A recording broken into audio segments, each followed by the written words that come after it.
Muy buenas noches, sean todas y todos bienvenidos a la emisión 1364 de Jornada Extra. Vamos a tener esta noche la compañía del jurista y filósofo, profesor universitario académico Juan Tomás Olivero, que es todavía miembro del Partido de la Liberación Dominicana, y con él vamos a conversar sobre los problemas, vamos a llamarle así, los problemas que confronta esa organización política y los intentos continuistas que se acarician en torno al presidente Danilo Medina.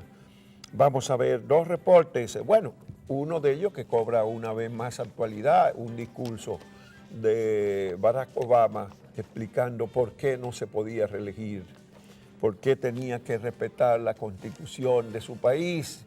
Eso es con traducción en letras de titulación, que lo van a ver aquí, un trabajo de 4 minutos, y al final otro reporte, las sofisticadas tecnologías desarrolladas en Japón para evitar la falsificación de monedas y billetes. Muchísimas gracias por la compañía de esta noche.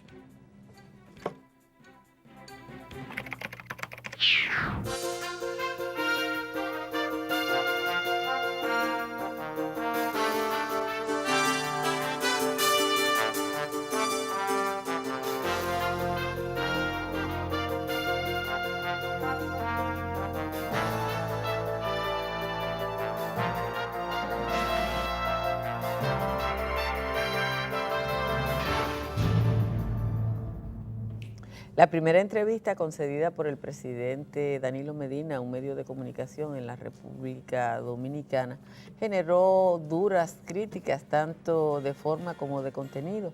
La entrevista concedida a la comunicadora Yanna Tavares, que discurrió 1 hora sin comerciales, en la que el presidente dijo 172 veces la palabra yo, es un tema que fue de debate a lo largo de la semana.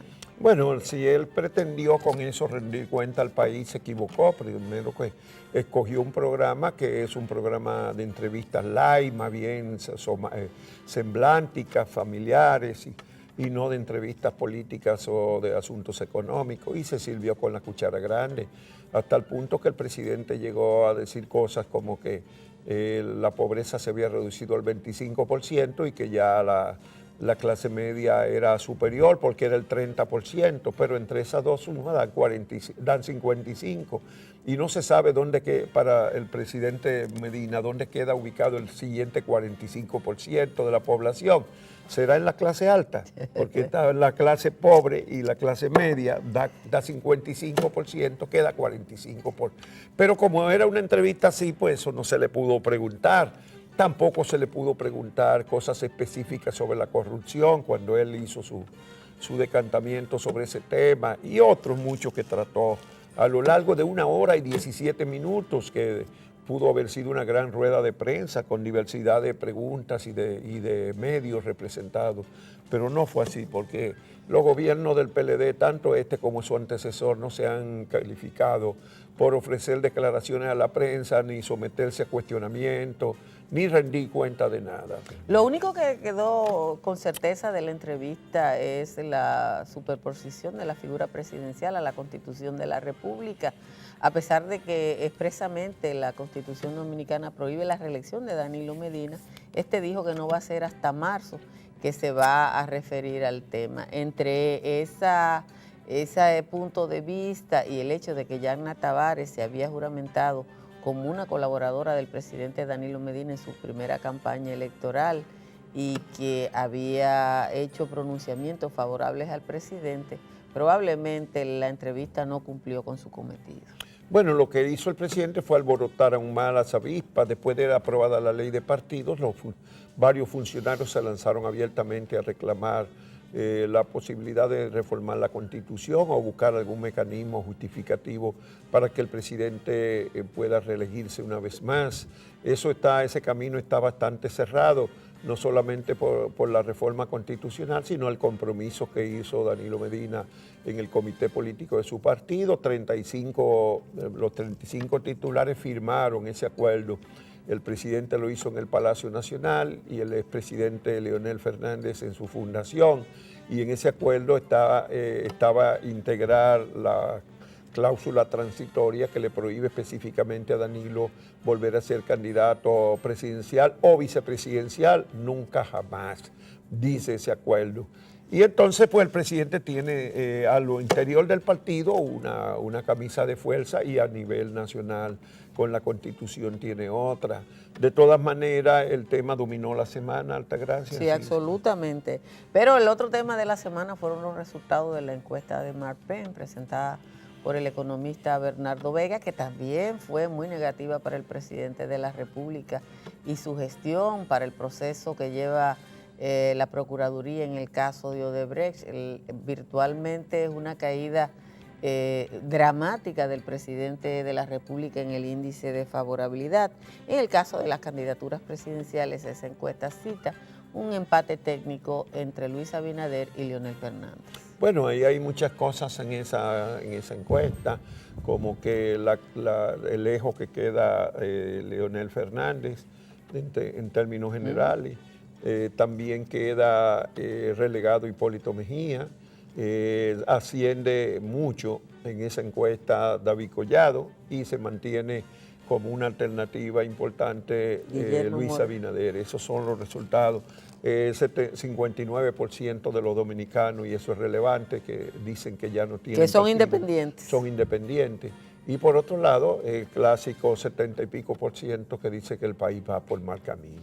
El 82% no cree que el proceso que se está siguiendo en el caso de Odebrecht conduzca a ningún hecho de justicia en la República Dominicana. Y hay muy poca atención sobre eso. La verdad es que está pasando sin pena ni gloria ese proceso porque todo el mundo entiende y vuelven y dicen que no están todos los que son. Ni son todos los que están. Contrario a lo que dijo el procurador cuando tenía 14, cuando imputó a 14. De esos 14, 8 quedaron liberados y hubo uno nuevo ahora que está en desventaja en relación a los demás y ha reclamado Jesús Vázquez que se le entreguen los documentos de imputación que se le dio hace un año a los demás, pero eso parece que no ha encontrado receptividad suficiente en el juez que sigue el proceso de instrucción. Y en la opinión pública como que hay muy pocas expectativas de que eso va a ser una cosa seria. Bueno, dicen que ni siquiera en el propio Palacio de Justicia se le está prestando atención. Señores, el comercial o la filtración del comercial de la promoción de Leonel Fernández, donde aparece como excursionista o aventurero de montaña, ha provocado una lluvia de reacciones y de memes en las redes sociales. Juan Bolívar es una faceta de Leonel Fernández y un Leonel Fernández desconocido, una persona absolutamente urbana. Leonel Fernández no se quitó el saco en 12 años en la presidencia de la República y ahora aparece como un aventurero con la lona morada del PLD a cuesta. Como si fuera poco y todos los memes que se produjeron entre martes y jueves que discurrió el tema en las redes sociales. El jueves en la tarde, el señor William Sharp, autor del video de Las Palmas de la Hispaniola, puso el video y dijo que esto había sido un plagio y que eso se trataba de cuando tenían tu idea y no querían contratar. Bueno, otro video que circuló en las redes profusamente esta semana es la de donde el presidente Danilo Medina jura ante los miembros de su partido y ante Dios, cuando fue proclamado candidato presidencial en el 2015, que esta será mi última postulación. Y ese también ha sido puesto en circulación en los últimos días. Eso ocurrió el 30 de agosto del 2015.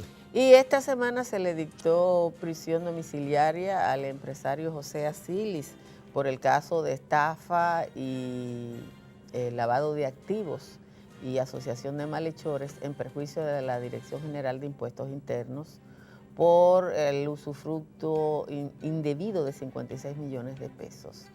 Esa prisión domiciliaria ocurrió martes y el jueves se sometió, el mismo Ministerio Público sometió otro caso contra el mismo empresario, esta vez por estafa contra ciudadanos. Él había sido detenido el viernes. Y puesto en libertad. Y puesto en libertad por el Procurador General. Por disposición del Procurador General de la República. Bueno, Asilis es curiosamente el hombre que facilitó el encuentro entre Danilo Medina y Leonel Fernández en el 2015, en abril, que abrió expectativa de acuerdo entre ellos en el comité político del PLD en su residencia de Metro, residencial Metro en Juan Dolio. El mismo José Asili fue el que fue el anfitrión de ese encuentro. Cuando se guerrillaron a Leonel Fernández. Sí, bueno. Bueno, fue ratificado el ministro de Defensa que cumplía su bienio como titular de ese ministerio. Se nombraron nuevos titulares de los cuerpos armados, cosa que trasciende poco en la vida nacional, y murió Monchi Rodríguez, el presidente del Partido de la Liberación Dominicana en Santiago. Bueno, en el ámbito internacional, las cuitas de Trump aumentaron esta semana con los procesamientos y acuerdos con un ex abogado personal y también con uno de sus altos funcionarios, jefe de su campaña electoral, puesto en aprieto en la justicia, condenado por una serie de cargos, y en el caso particular del abogado que declaró públicamente que había pagado sumas de dinero a dos mujeres para que no hablaran de sus relaciones con Trump en la campaña electoral pasada, lo que se considera un delito, aunque dicen a Trump que sí se pagó, pero no con dinero de la campaña, sino con dinero personal de él. De todas maneras, ese es el apuro de esta semana del presidente, quien llegó al extremo de decir que si a él lo procesan, las bolsas de valores se van a desplomar, o sea que van a pagar las consecuencias económicamente todos los norteamericanos. Y finalmente Ecuador creó un corredor humanitario para trasladar el éxodo de ciudadanos venezolanos que está trasladándose fundamentalmente a Perú. Ecuador había creado 4 puntos de asistencia a ciudadanos de Venezuela, pero la situación está sobrepasando sus posibilidades y se ha creado este corredor donde el gobierno de Ecuador le suministra transporte a los venezolanos que quieren llegar hasta Perú. Y Ecuador se salió de la Alianza Bolivariana ALBA y anunció también, convocó una reunión de cancilleres a unos 15 países de América Latina donde tiene influjo Venezuela están influidos por la huida de los venezolanos, entre ellos la República Dominicana, para ver qué pueden hacer humanitariamente y dentro de sus cánones institucionales para enfrentar la masiva égida de los venezolanos, que esta semana pusieron una nueva moneda, le quitaron 5-0 a la moneda y pusieron unos billetes en circulación para aligerar la carga de la cantidad de billetes que había que dar para cualquier operación por la devaluación soberbia que el Fondo Monetario Internacional ha estimado de 1.000.000% para este año que discurre.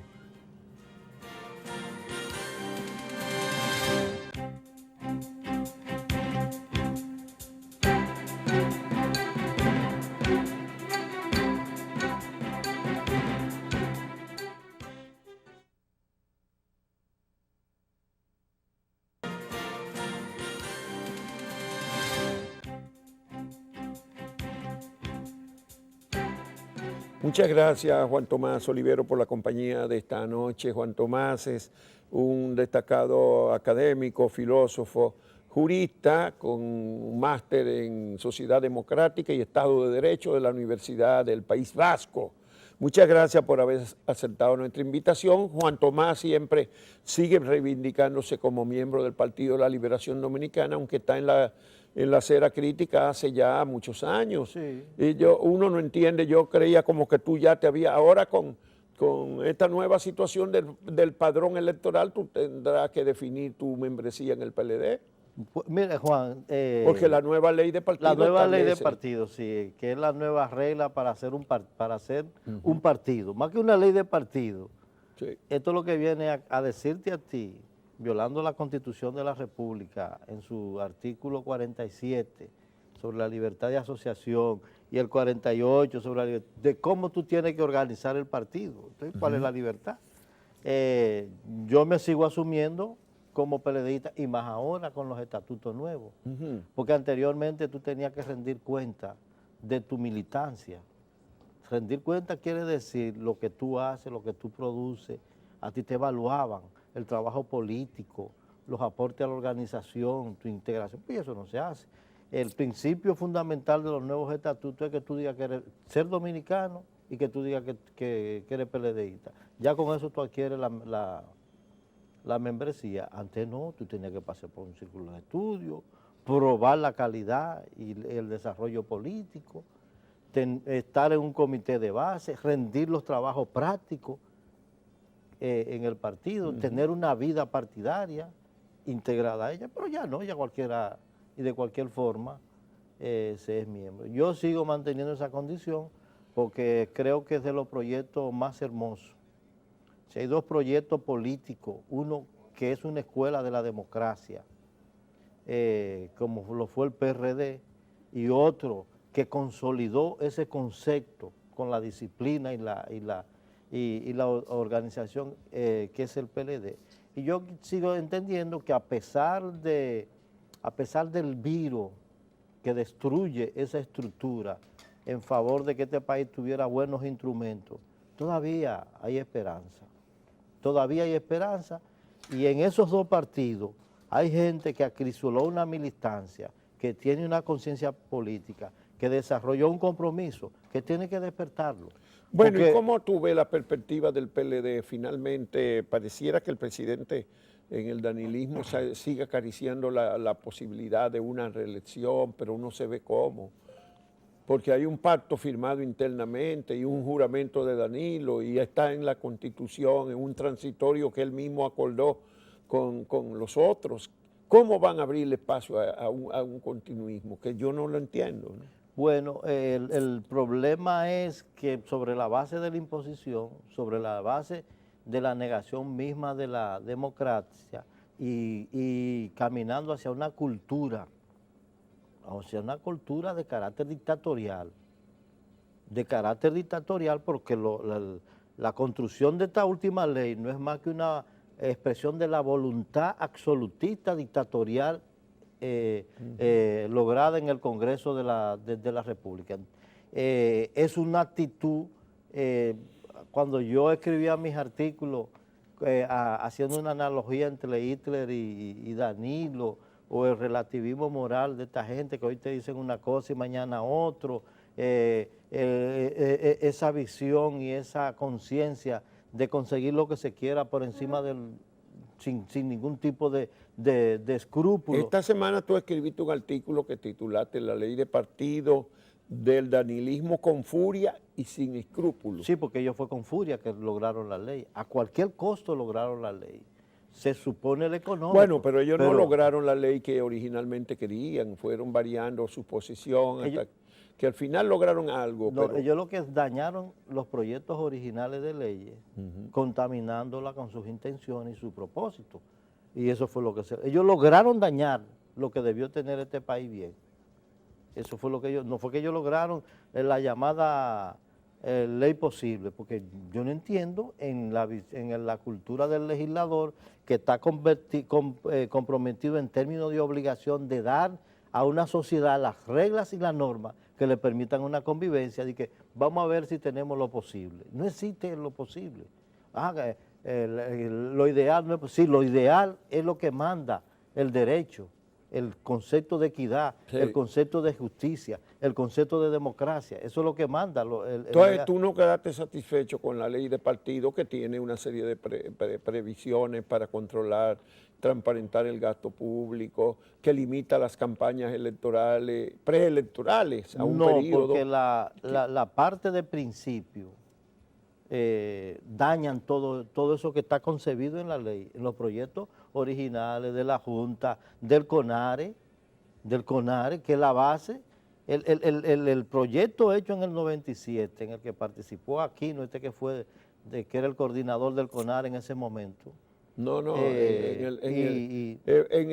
Primero fue en la Comisión de Reforma y Modernización del Estado. Es el CONARE. No, pero que eso era Comisión Nacional, no, después se llamó Comisión Nacional para la Reforma del Estado en el gobierno de Mejía. Exacto. Pero primero era Comisión Presidencial para la reforma. Para la reforma de modernización del Estado. Sí, cuando Onofre lo dirigió. Onofre fue que dirigió. Ahí se hizo el primer proyecto de ley de partido. Yo participé también. Bueno. En esa comisión estuvo también Cándido Mercedes. Exacto. Y Aquino era que la coordinaba. Exacto. Y ese proyecto es mucho más avanzado que este absurdo de ley, porque esto es un absurdo.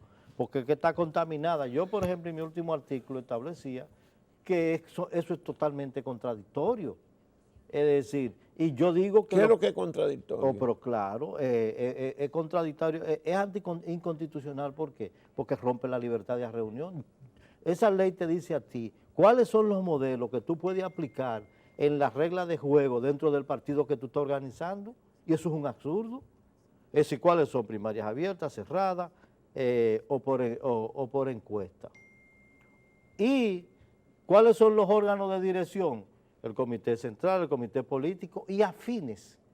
Tú no puedes concebir con tu libertad creadora un tipo de organismo que no se llame comité central, como es el caso del PLD, que tiene, si la voluntad del universo de un partido decide que no quiere comité central, sino un congreso, como lo tiene el PLD, ¿por qué la ley se los va a imponer? Cuando la Constitución le da ese derecho en el artículo 47 sobre libertad de reunión, libertad de asociación, en el 48. Pero bueno, vamos a asumir que el PLD tiene un estatuto que establece como un mecanismo para elección.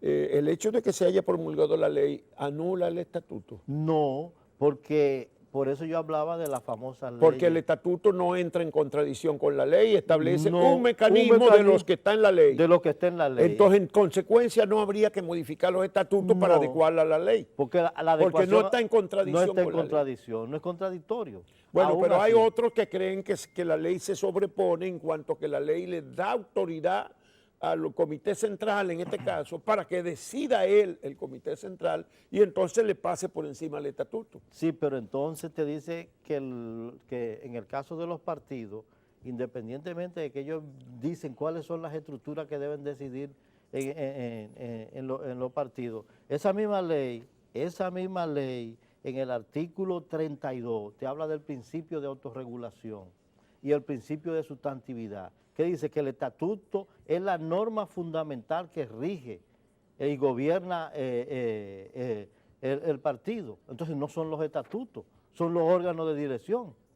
Y la ley te dice que no, que la norma sustantiva del partido son los estatutos.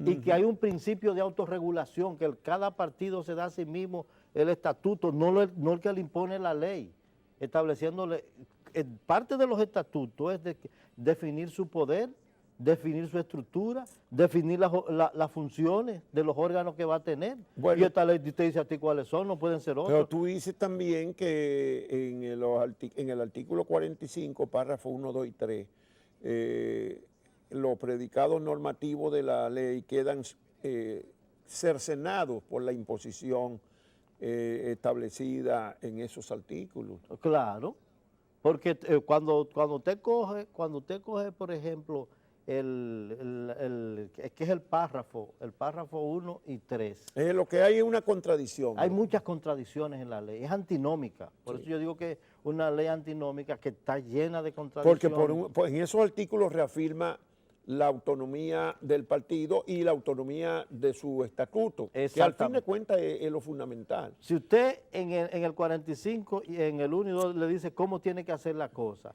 entonces pierde el sentido el 32. Sí, que es el que dice que en la última instancia normativa es el estatuto. Es el estatuto. De un partido. De un partido, no la ley. Sí. Dice la norma sustantiva. Pero hay abogados que dicen que la ley se sobrepone sobre todo, sobre los estatutos y sobre todo. ¿Y entonces qué vamos a hacer con un país que cada vez que a un presidente, a un gobierno, a un grupo se le ocurra borrar toda la tradición normativa? ¿Qué va a pasar? ¿Cuál es el valor de los acuerdos anteriores? Eso viola hasta el Código Civil. El Código Civil te dice a ti que las convenciones entre las partes tiene carácter de ley en su artículo 1134. ¿Cuáles son las convenciones? Los acuerdos que se hacen dentro del partido. Y los estatutos son un acuerdo de convención de mayoría. Ahí está expresada la voluntad. Bueno, ahí está el consentimiento de todos los miembros. ¿Y quién modifica el estatuto del PLD? El Congreso.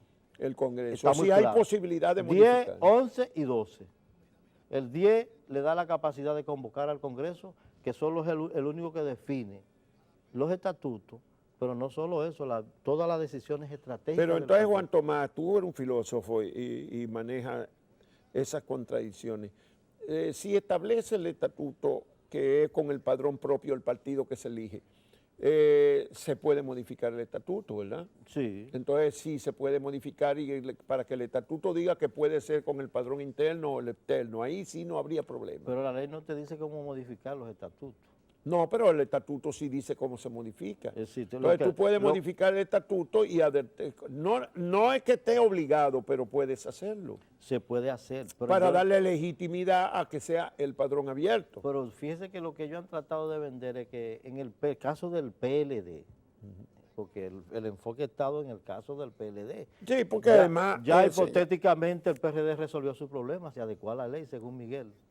¿El PRD? No, sí, porque si él coge uno de los predicados de los articulados, que es la comisión política, el comité central, ya él convocó no sé qué fue lo que convocó, si fue la comisión política o su Y ellos pueden decidir hacerlo por encuesta, la escogencia de candidatos. Exactamente.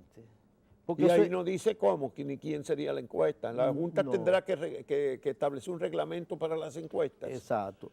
Que ahí es la otra parte. La Junta no tiene que estarle pidiendo a los partidos que convoquen a acciones para cambiar sus estatutos.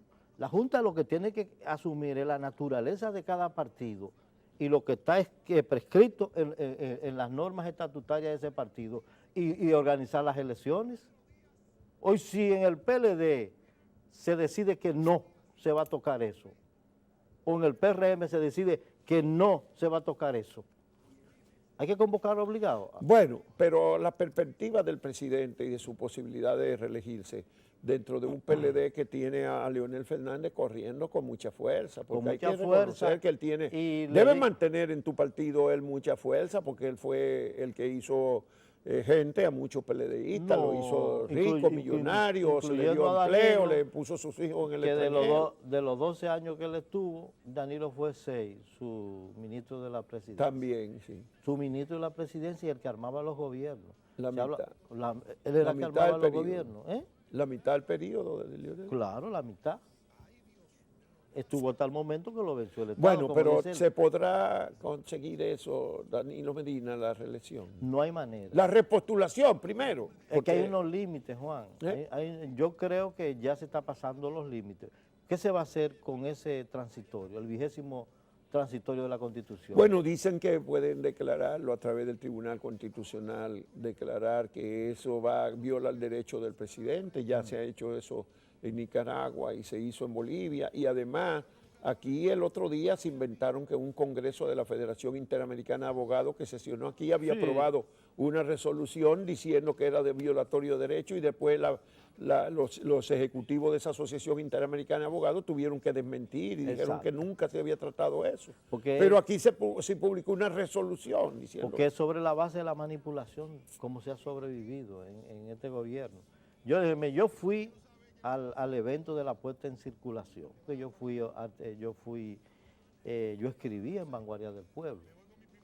Y además es la única actividad política que se ha convocado en un espacio propio del partido, en un ambiente político. En los últimos... ¿Cuál es esa? La actividad de la puesta en circulación del libro sobre... ¿De Leonel ahora? Sí, de Vanguardia. ¿Y tú fuiste? Sí, yo fui. Ah. Sí, hasta Monchi fue el que murió. Ah, sí, se murió el otro día. Era Vanguardia y Teoría y Acción. Y yo fui a la puesta en circulación. Eso tiene un mensaje. ¿Cuál fue el mensaje? Eso tiene un mensaje, le digo porque yo conozco el partido desde sus orígenes. Y la gente que yo vi ahí, la conozco, la conozco. Es decir, son la gente de la estructura tradicional del PLD que estaba ahí. Ese espacio, que no sé para cuánto es, estaba copado de miembros del Partido de la Liberación en todas sus estructuras. Había un ambiente absolutamente PLDista, no de campaña, ¿no? No de campaña, aunque sea un acto de campaña, pero era un acto político a lo interno. Y eso es un indicador, porque a Danilo, por eso es lo de la estrategia de la ley, porque dentro del partido no hay posibilidad ninguna y yo digo que a cero, de que Danilo pueda ser el candidato dentro del partido, con unas internas dentro del partido, no hay manera. Pero ¿y entonces por qué dentro del partido no hay manera, pero fuera sí? Por eso que quieren el padrón abierto. Entonces. Por eso quieren el padrón abierto, porque a base de que se consiguió la reelección, a base de la determinación y la voluntad de los legisladores, no va a ser dinero, y eso no es mentira.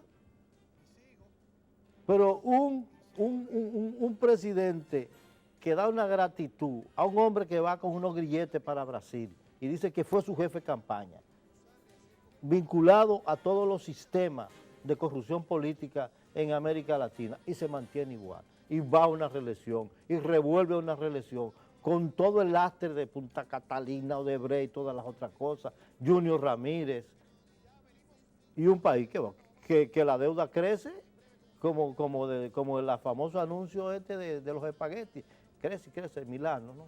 Sí. Perdón por la promoción. No.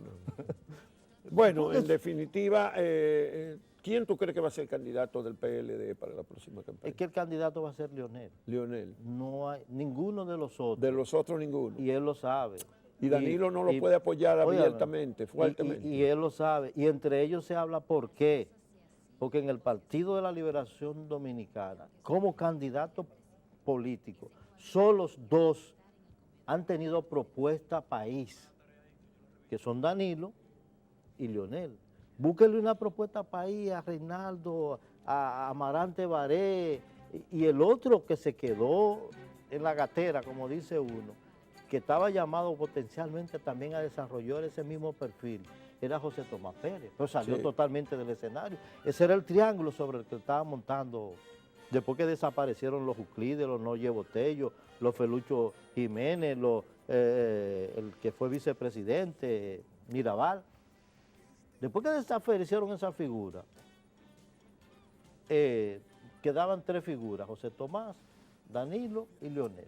José Tomás se autoanuló y Danilo cogió por un camino y Leonel por el otro. Entonces el tránsito que está haciendo Leonel es hacia el partido.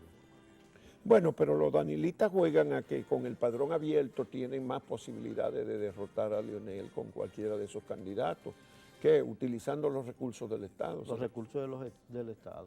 Pero eso es posible porque el otro día, para tratar de ocultar el éxito de la Marcha Verde, llenaron los periódicos de propaganda gubernamental, recubriendo todas las portadas, pero con dinero público, entonces eso lo van a hacer en la campaña. Sí, porque por ejemplo ellos, usted fue embajador en Perú, usted fue embajador en Perú, usted conoce la ley de Perú. Esto es una copia, ellos dicen, no, que con esto se acabó el transfugismo.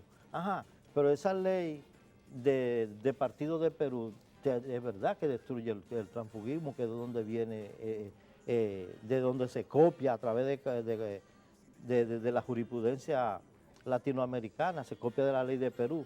Pero cuando usted sale de un partido en Perú, usted tiene que llevar una certificación de ese partido del que usted salió y presentarla a la nueva organización. Pero no es solamente que usted no esté afiliado ni esté en el patrón, sino que hay un tiempo para usted salir del partido, un año por lo menos, de renunciar a este para irse al otro, un año por lo menos en el tránsito. En el tránsito. Sí. Y tener una certificación del partido anterior donde usted, usted no se le llevó. El tiempo se nos acabó, pero el tiempo se le acaba al país porque ya nada más se habla de si reelección o no reelección.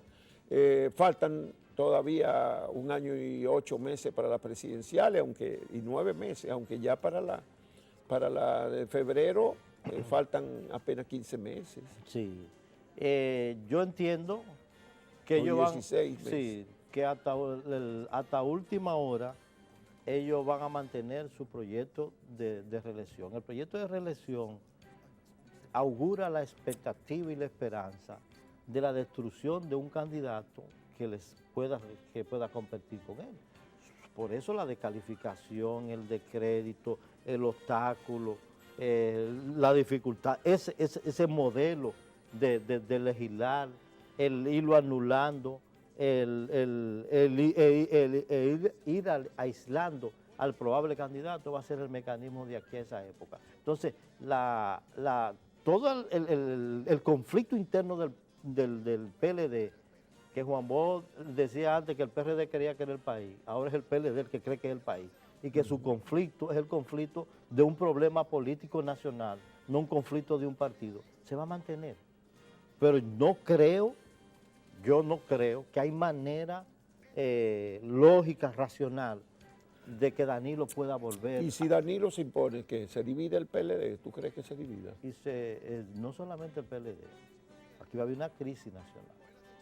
Si se impone. Si se impone. Si se impone, porque a pesar de las dudas y los errores que cometió en su mejor momento el PRM va a asumir una posición distinta. Bueno, pues se nos acabó el tiempo. Muchísimas gracias a Juan Tomás Olivero por haber venido a conversar esta mañana con nosotros. Sus artículos se siguen publicando en el periódico digital Acento. Cada miércoles, domingo. Los domingos. Lo que pasa, yo publico de manera especial en la semana. Y alguno en la semana. Bueno, muchas gracias por la compañía de esta noche aquí en Jornada Extra.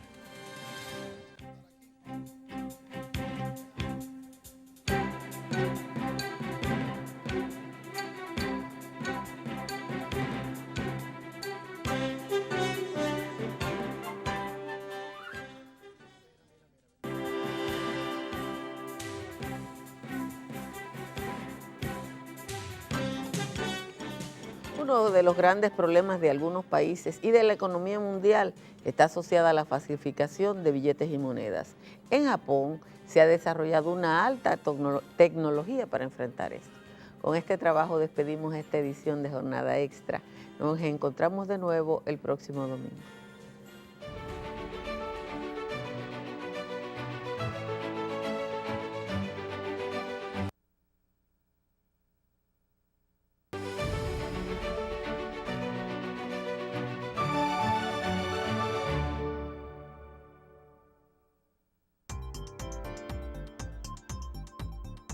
La moneda japonesa es el yen. Hay 6 tipos de monedas y 4 denominaciones de billetes.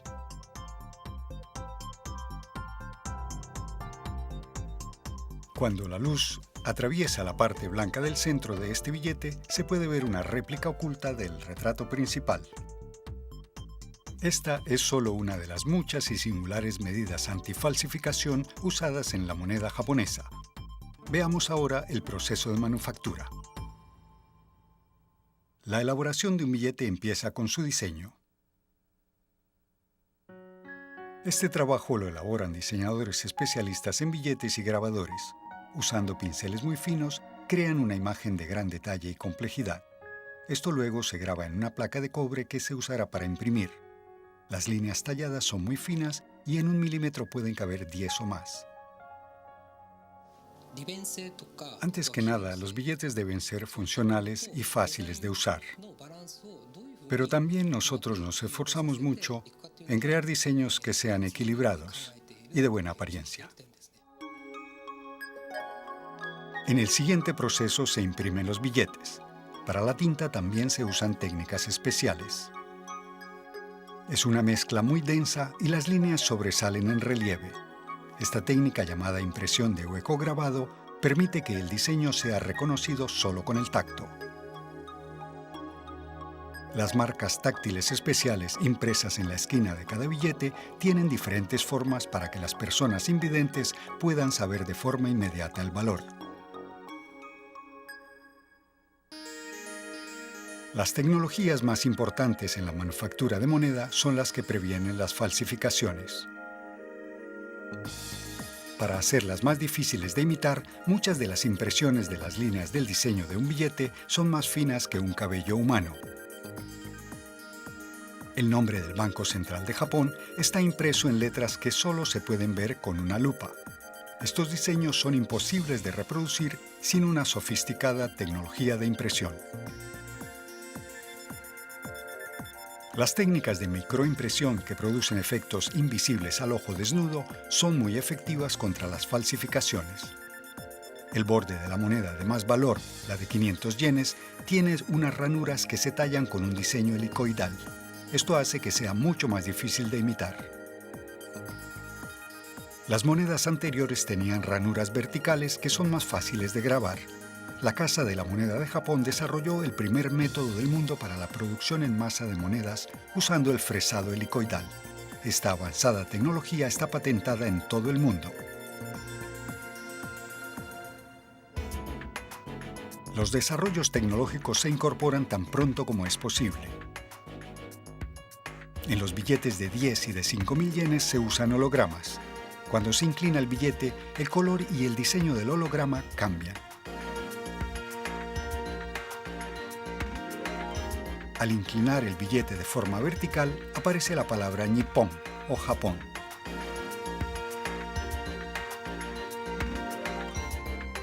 Una tecnología similar se usa para las monedas. Cambiando el punto de vista, revela un texto escondido en los ceros.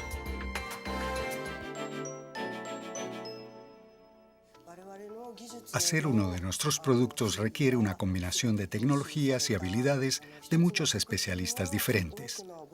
En la manufactura de los billetes japoneses usamos tecnologías antifalsificación muy avanzadas. Creo que es la principal razón por la cual el dinero falso en Japón es relativamente raro comparado con otros países. Japón imprime cada año 3.000 millones de billetes. La tecnología de la moneda japonesa es reconocida en todo el mundo y hoy muchos países mandan a hacer sus monedas aquí. La sociedad depende de divisas fiables. Por eso las monedas y los billetes de Japón tienen una de las más sofisticadas tecnologías del mundo.